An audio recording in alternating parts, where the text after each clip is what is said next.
Hello everyone, welcome back to your favorite channel. So students, +3 second semester आपनकर जो Odia honours थिला तो तार हम आज देखिबा कोर पेपर 4 रो सिलेक्शन 2 मार्क क्वेश्चन हला किछटा 2 मार्क सिलेक्टेड क्वेश्चन देखिबा एथर जो क्वेश्चन गुडा अछि 2 मार्क एथर किछटा 1 मार्क भी आसी पारे हला किछटा क्वेश्चन अछि जोडा कि 1 मार्क रे भी आसी पारे 2 मार्क 1 मार्क दीटा जाक कहि पारे हम देखुछ आज है मेनली 2 मार्क क्वेश्चन अधिक अच्छी से कहली कि आम आज देखा 2 मार्क सिलेक्शन क्वेश्चन ओके किसी 1 मार्क क्वेश्चन आड होगी मैंने एमती किसी क्वेश्चन जोड़ा कि गोटे लाइन उत्तर तो से 2 मार्क तो आम कहीपर ना बुझे तो चलो स्टार्ट करवा तो आपंकर यूनिट 1 अच्छी कौन यूनिट 1 आपंकर कोर पेपर 4 यूनिट 1 अच्छी मध्ययुगीय ओडिया साहित्यर पृष्ठभूमि जो कि रही सामाजिक सांस्कृतिक राजनैतिक और धर्मीय पृष्ठभूमि ठीक अच्छे फास्ट क्वेश्चन उपरको जा देखो मध्ययुगीय ओडिया साहित्य को क्यों जुग कहुए काव्य जुग कहुए मध्ययुगीय ओडिया साहित्य को काव्य जुग कहुए काव्यर असपत्न प्रभाव हेतु से ही जुग को काव्य जुग कहुए काव्य थिला से जुगीय कवि प्रतिभार निष्कर्ष ओके नेक्स्ट मध्ययुग आउ केउ केउ जुग नाम ओडिया साहित्य इतिहास रे परिचित मध्ययुगटा आउ कौ माने जुग नाम परिचित रीति जुग कहुए कारण ए जुग थिला रीति प्रवृत्ति अनुसार अलंकार जुग भंज जुग नाम परिचित है विभिन्न सारा जुग को कहुए रीति जुगर सीमा अंततः पक्षे समाज को केते वर्ष आच्छादित करथिला 200 वर्ष ठीक अच्छे प्रथम 100 वर्ष को प्राग रीति जुग कहुए परवर्ती वर्ष को रीति जुग भंज जुग कहुए देन अलंकार जुग काव्य जुग मध्य जुग भाव में ग्रहण करा जाए तापर देखो प्राग रीतिकालीन जुग केउ आदर्श को धरी रखी प्राग रीतिकालीन जुग देखो यही जुगरे अर्थात उन्मेष काल रे जोग पंडित सन्थ कवि मानकर प्रभाव थिला पुराण और रहस्यवादी धारा तथापि प्रचलित थिला आध्यात्मिक साधना थिला सही साहित्यर लक्ष्य जीव और परम मोक्ष आदि धर्मीय भाव जीवनर अविच्छेद्य अंग थिला नारी और पुरुषर प्रेम संभोग दिग को साहित्यर हेला क्रमगति प्रवाह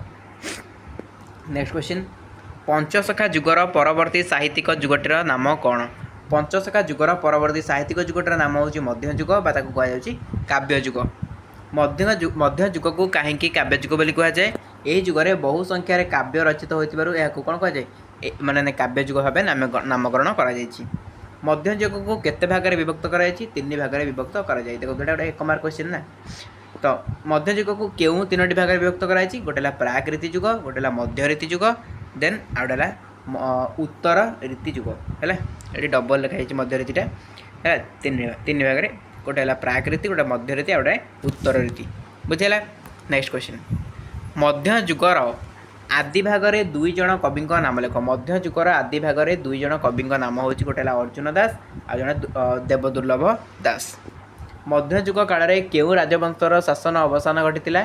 सूर्यवंशर अवसान घटी मध्य जुग समय केउ मानकर शासन थिला मध्य जुगरे मुसलमान मानकर शासन थिला बुझीगला नेक्स्ट क्वेश्चन जीवा तापर क्वेश्चन कहला कि मध्य जुग काल में साधारण जीवनचर्या क्या अनुसरण करुला मुख्यतः सम्राट मानक चलणी को अनुसरण करुला गोटे 1 मार्क क्वेश्चन देन मध्य जुगर समय सीमा केते थिला एटा मध्ये गोटे 1 मार्क क्वेश्चन सप्तदश शताब्दी मध्य भागरू 19 शतकर मध्य भाग पर्यंत थिला देन मध्ययुगीय काव्य रे आंगिक भाव में केउं सब कथा को स्वीकार करागला मध्ययुगीय काव्यर अंग भाव में आद्यरे मंगलाचरण खल निंदा साधु स्तुति आदि स्थानित तापर भागवतीय कृष्णलीलार काव्यिक रूपायन क्या लेखार उत्कीर्ण मध्ययुगीय कवि दीनकृष्ण दास रसकल्लोल काव्य उत्कीर्ण केउं मसीहा ठारू केउं मसीहा पर्यंत काव्यधारा अबारित देखो धनंजय भंज काव्य रचना 1650 ठारू उपेन्द्र भंज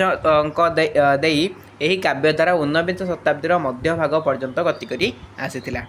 काल्पनिक और पौराणिक काव्यर किए मणि सदृश सम्मानित स्रष्टा थिले कवि सम्राट उपेन्द्र भंज देन क्या नाम अनुसार मध्ययुग को कौन कहुए उपेन्द्र भंज नाम अनुसार मध्ययुग को भंज जुग बोली कहुए केउ माने सामंतवादी समाजर उपभोगी जीवन चित्र आंकिबा प्रयास करथिले दरबारी कवि भावे सामंतवादी समाजर उपभोगी जीवनर चित्र अंकन करिबारे समर्थ मध्ययुगीय ओडिया साहित्यर जनक किए गोटे इंपोर्टाट 1 मार्क क्वेश्चन मध्ययुगीय ओडिया काव्यर जनक थिले Arjun Das. Very very important पे मन रखिए अर्जुन दास। अर्जुन दास को परे परे ओडिया काव्य साहित्यर केउ माने थिले पथ प्रदर्शक। आंसर हो कौन प्रताप राय शिशु शंकर दास, देवदुर्लभ दास, कार्तिक दास, विष्णु दास, बनमाली दास आउ पुरुषोत्तम दास प्रमुख केते जण कवि एही नूतन काव्यधारा को आगे नहीं बुझेगा। तापर मध्ययुगीय केउं कवि काव्यधारा रे अलंकृत शैली श्रृंखला रस को प्राधान्य देते। आंसर हो धनंजय भंज। मध्ययुगीय परंपरा रे राधाकृष्ण प्रेमधारा को नहीं केउं प्रेम संबलित काव्य रचना है परकिया प्रेम संबलित काव्य रचना है। नेक्स्ट क्वेश्चन राम सीता को नहीं केउं प्रेममूलक काव्य रचित होता गोटे इंपोर्टेंट 1 मार्क क्वेश्चन। आंसर हो स्वकीय दाम्पत्य प्रेममूलक काव्य रचित होता। देन ओडिया रीति कवि मानकर प्रेरणा किए थे संस्कृत साहित्यर माघ, श्रीहर्ष, कालिदास तापर भारवी ये सब थे कौन ना ओडिया रीति कवि मानकर प्रेरणार उत्स। रीति को काव्यर कौन कहुए रीति को काव्यर कौन कहुए आत्मा बोली कहुए। रीति केते भागर विभक्त रीति आमर 4 भागर विभक्त गोटेला वैदर्भी, गौड़ी, पांचाली, लाटी बुझेगा। नेक्स्ट क्वेश्चन आ दुईटा रहा काव्यर शोभाकारान धर्म कौन काव्यर शोभाकारान धर्म कौन अलंकार काव्यर हूँ शोभाकारक धर्म धर्म शोभाकारक धर्म कौन ना अलंकार। तापर मध्ययुग केउं सब अलंकार प्रयोग कराई मध्ययुग केउं सब अलंकार प्रयोग कराई आम मध्ययुग अनुप्रास अलंकार प्रयोग होती श्लेष अलंकार जमक रूपक उत्प्रेक्षा व्यतिरेक विभावना यही सब अलंकार प्रयोग करा ठीक अच्छे। तो बस एतिकी आपंकर 2 मार्कर क्वेश्चन एतिकी क्वेश्चन आप कवर करूँ कोर पेपर 4 यूनिट 1 रु आउ देखिए जब किसी मत मिला आउ किसी गाइड रु भल इंपोर्टेंट क्वेश्चन जोटा कि आपको एग्जाम ओरिएंटेड रहिबो एग्जाम रे पढ़ला भाया लगे देन मुझे भर बाछी किसी हाइलाइट कर नहीं आसबि आप सहित डिस्कसन करने। तो जी भी क्लासेस होची कौन सी क्लासेस मिस करतुनी सब क्लास गुड़ा अटेंड करूँ या पूर्व मुझे बहुत सारा क्लास भी कर सारे ओडिया ऑनर्स बहुत सारे पिला जानीपारना आसिक प्रोब्लेम कर क्लास होनी बट क्लास होची पे आपड़ जाए प्लेलिस्ट चेक करूँ ओडिया ऑनर्स प्लेलिस्ट टोटल सबुदिक क्लास अवेलेबल अच्छी मुझे करदे बहुत गुटे क्लास कले हाँ हुए तो एत क्लास है बट आम धीरे धीरे सबुदिक शेष करवा कवर करवा। तो आपने प्लेलिस्ट को फॉलो करूँ आउ हाँ एसी क्लास चली आमर एसी इंग्लिश क्लास होची सो एसी इंग्लिश क्लास को कहीं मिस करेंगे ना सबुतिर माने आगू जाकि एसी इंग्लिश रे बैक लगे बहुत माने हैरान हे बुझे तेणु एसी इंग्लिश क्लास प्लेलिस्ट को जाकि क्लास अटेंड करेंगे। तो यूनिट 1 यूनिट 2 सरला यूनिट 3 चलला बुझेगा। तो छाड़ू से जहाँ हो आज क्लास आम एति रखा यार पीडीएफ टेलीग्राम अवेलेबल हो समस्त टेलीग्राम जॉइन कर डिस्क्रिप्शन बॉक्स में लिंक प्रोवाइड कर देछि जो मैंने